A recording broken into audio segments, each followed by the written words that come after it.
নমস্কার বন্ধুরা, আজ আমি একটা প্রিপারেশন করছি। এটা হলো রসগোল্লা ডালনা।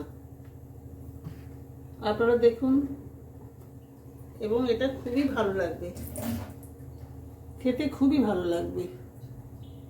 তেলটা ধোঁয়া ধোঁয়া হয়ে গেছে। এবার এতে আমি একটু ফোড়ন দিচ্ছি। গোটা গরম মশলা, তেজপাতা, জিরে আর কয়েকটা শুকনো লঙ্কা।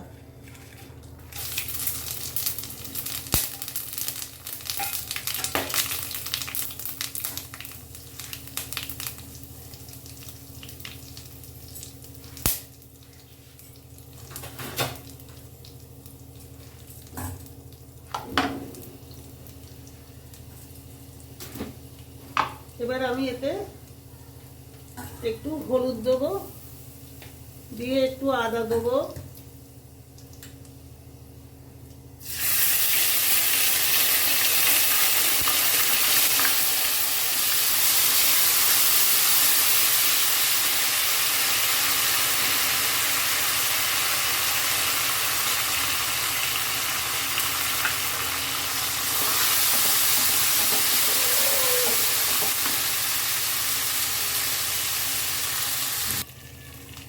এবার একটু পোস্ত বাটা অল্প করে দিচ্ছি, সব বাটা।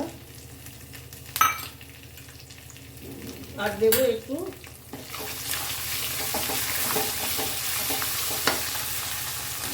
কাজু চারমগজ বাটা।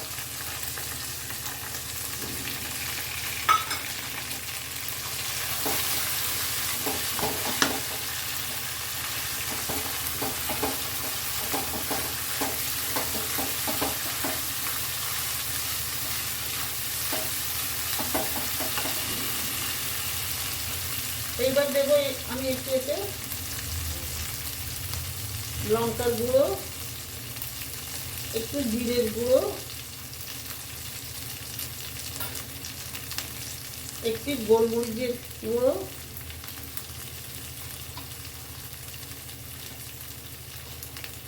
একটু ধনের গুঁড়ো, একটু কাশ্মীরি মির্চের গুঁড়ো রং হওয়ার জন্য। এগুলো দিয়ে একটু গরম জল দিয়ে কষবো।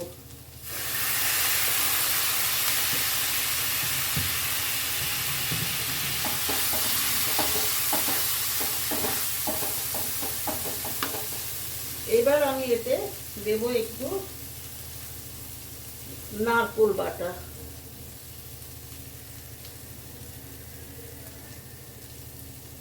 একটু নারকেল বাটা দিলাম।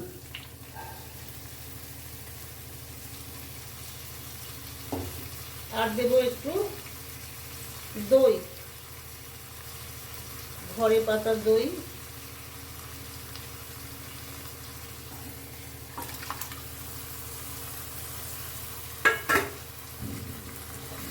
দিলাম, দিয়ে এবার আমি এর মধ্যে দেবো একটু টমেটো সস, যেটা কিনা আমি তৈরি করেছিলাম। এটা হলো কারি পাতার ডাল দিয়েছিলাম, ইচ্ছে করে ওটা দিয়ে দিলাম গন্ধ হবে বলে।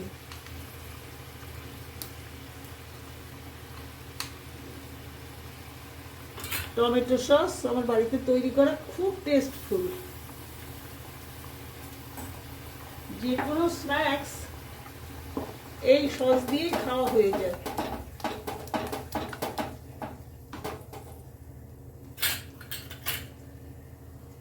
এবার এই মশলাটা একটু কষতে হবে। এবার আমি এতে একটু হিং দেব।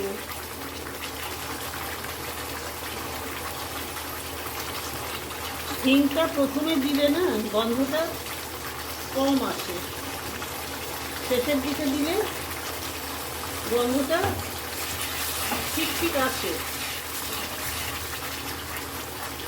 এইবার আমি এর মধ্যে রসগোল্লাগুলো জল চিপে চিপে দিয়ে দেবো। রস চিপে রেখেছি আর জলের মধ্যে দিয়ে রেখেছি সেই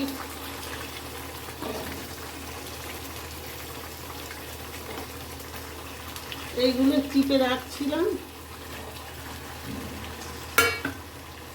এইগুলো চিপে চিপে দিয়ে দিচ্ছি।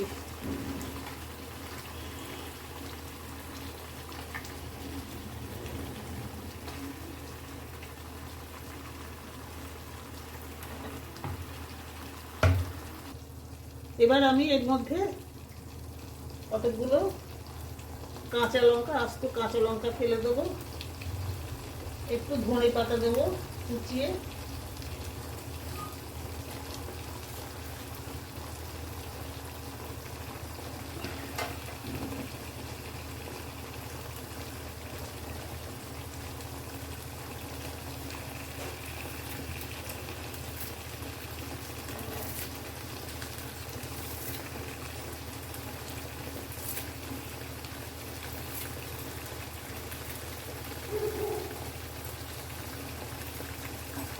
আর যদি দেখি এটা শুকিয়ে গেছে তাহলে একটু ফোটানো জল আমার রেডি করা আছে ফ্লাক্সে, একটু জল দেবো,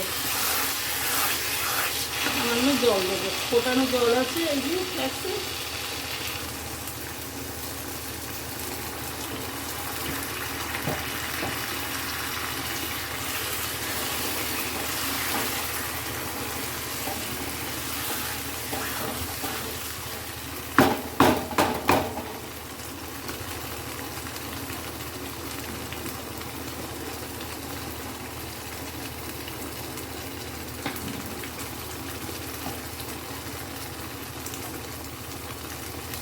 এবার আমি একটু নুন দেবো,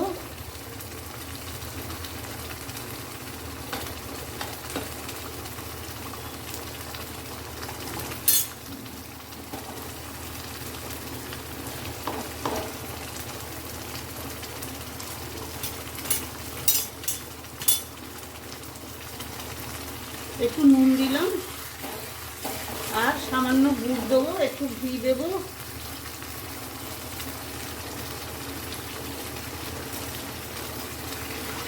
সামান্য একটু গুড় দিলাম, আর দেবো একটু ঘি,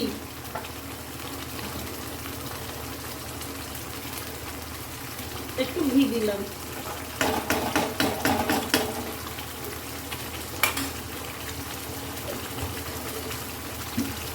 একটু সামান্য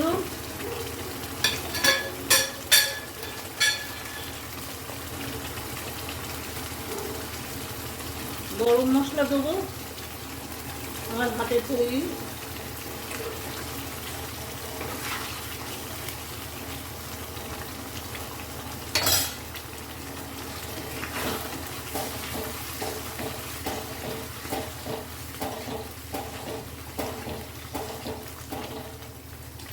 এখানেই আমার শেষ হলো রসগোল্লার ডালনা। আপনারা করে খাবেন, দেখবেন খুব ভালো লাগে। রসগোল্লা বেশি হলেই মিষ্টি খাওয়া তো ভালো না কারোর পক্ষেই, সেগুলো রস ফেলে একটু জলে দিয়ে চিপে নিলেই হয়ে যাবে। আমি এবার এটা সার্ভ করলাম।